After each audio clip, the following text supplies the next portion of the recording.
بەشێک لەو منداڵانن کە لە ترافیک لایتەکان جامی ئۆتۆمبیلەکان دەسڕنەوە.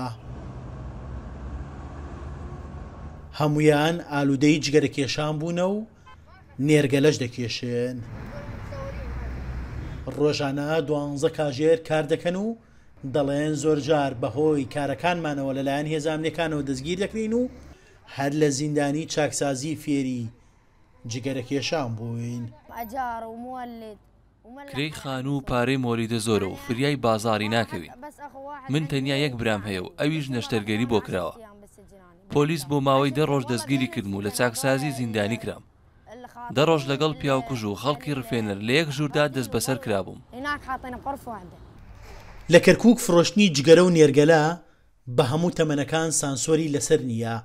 هەرزانی جگەرە و نێرگەلە وای کردووە ژمارەیەکی زۆری منداڵ و مێرمنداڵ جگەرە بکێشن و بۆ کێشانی نێرگەلەش بچنە کافتریاکانەوە. پاکەت یەک جگەرە بە 500 دینارە. هەموو کەسێک دەتوانێت بیکڕێت. ڤەیپ لە 3000ەوە هەیە هەتا 20000. ئەسعاریش هۆکارە. ئەمە بە حکومەتیش بە دەرەجەیە کۆنتڕۆڵ ناکرێت. بە ئەبێ مەسەڵەن ئەو دوکاندارانە ئەوەی کە لەم ئیشەکەن زەمیری خۆیان بەکار بێنن. سنتەری شێرپەنجەی کەرکووکە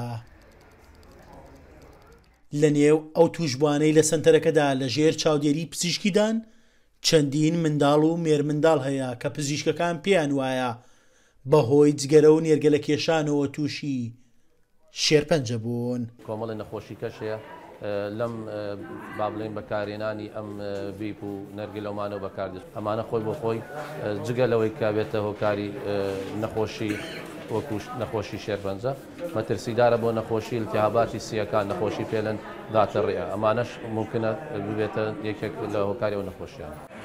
باپی ئاماری وەزارەتی تەندروستی عێراق بێت ڕۆژانە بە بەهای $800,000 جگەرە لە عێراق دەفرۆشرێت کە ساڵانە دەگاتە نزیکەی $657 ملیۆن و حکوومەتی عێراقیش هیچ بەرنامەیەکی بۆ کەمکردنەوەی ئەو ڕێژەیە نییە.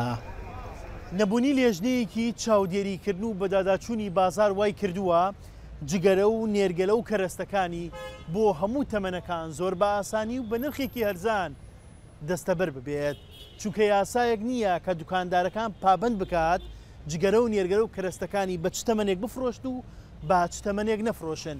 ئەمەش وای کردووە ڕێژەی کێشانی جگەرە و نێرگەلە تا دێت لە زیاد بووندا بێت. هیوا حوسامەدی ڕوودا و کەرکووک.